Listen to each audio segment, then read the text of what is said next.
दोस्तों, एक बार भगवान श्री कृष्ण यमुना नदी के किनारे बैठे हैं और अपनी बांसुरी बजा रहे थे। तभी भगवान श्री कृष्ण की दृष्टि नदी के उस पार बैठे एक गरीब व्यक्ति पर पड़ती है जो अपने भाग्य को दोष देने लग रहा होता है। तब भगवान श्री कृष्ण उस व्यक्ति से कहते हैं, हे महान प्राणी, इतने दुखी क्यों हो? क्यों अपने भाग्य को दोष दे रहे हो? तब वह व्यक्ति कहता है, हे प्रभु, मैं कहाँ महान प्राणी हूँ। मेरे भाग्य में तो सिर्फ गरीबी लिखी है जिसे मैं दोष दे रहा हूँ। तब भगवान श्री कृष्ण कहते हैं, जिस मनुष्य के पास धन दौलत संपत्ति होती है, जरूरी नहीं वही व्यक्ति महान होता है और उसी का भाग्य अच्छा होता है। तब वह व्यक्ति कहता है, हे प्रभु, और कैसे व्यक्ति महान होते हैं और मैं कैसे अपने भाग्य को बदल सकता हूँ? तब श्री कृष्ण कहते हैं, मैं तुम्हें एक कहानी के माध्यम से बताता हूँ कि असल में कौन व्यक्ति महान होता है और कैसे इस कलयुग समय में मनुष्य अपने भाग्य को खुद बदल सकता है। फिर श्री कृष्ण कहते हैं, एक बार एक ज्ञानी मुनि से मिलने के लिए एक दिन रोशनपुर के राजा उनके पास आए और राजा ने मुनि से पूछा, हे मुनिवर, क्या इस दुनिया में कोई ऐसा व्यक्ति है जो बहुत महान हो लेकिन उसे दुनिया वाले नहीं जानते हों?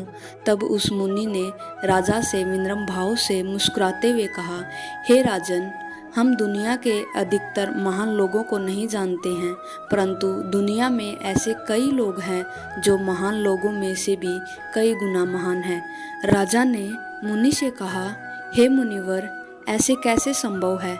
फिर मुनि ने कहा, हे राजन, मैं आपको ऐसे कई व्यक्तियों से मिलाऊंगा जो महान लोगों से भी ज़्यादा महान हैं। इतना कहकर मुनि राजा को लेकर एक गांव की ओर चलने लगा। तब रास्ते में कुछ दूर पश्चात पेड़ के नीचे एक बूढ़ा आदमी बैठा हुआ देखा तो वह राजन और मुनि उनके पास गए।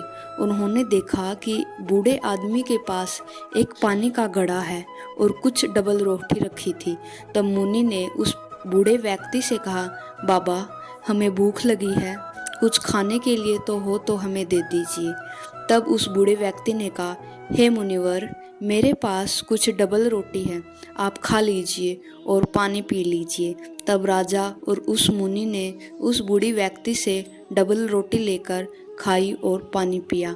जब राजा उस बूढ़े आदमी को डबल रोटी के दाम देने लगा तो वह आदमी बोला, हे महोदय, मैं कोई दुकानदार नहीं हूँ, मैं बस वही कर रहा हूँ जो मैं इस आयु में करने योग्य हूँ। मेरे बेटे का डबल रोटी का व्यापार है और मेरा घर में मन नहीं लगता, इसलिए राहगीरों को ठंडा पानी पिलाना और डबल रोटी खिलाने आ जाया करता हूँ। इससे मुझे बहुत खुशी मिलती है। फिर मुनि ने राजा को इशारा देते हुए कहा, हे राजन, देखो, इस बूढ़े आदमी की इतनी अच्छी सोच है, इसे महान बनाती है। फिर श्री कृष्ण कहते हैं, इतना कहकर दोनों ने गांव में प्रवेश किया। तब उन्हें एक स्कूल दिखाई दिया। स्कूल में उन्होंने एक शिक्षक से बातचीत की और तब राजा ने उनसे पूछा कि आप इतने विद्यार्थियों को शिक्षा देते हो तो उसको आपको कितनी राशि मिलती है?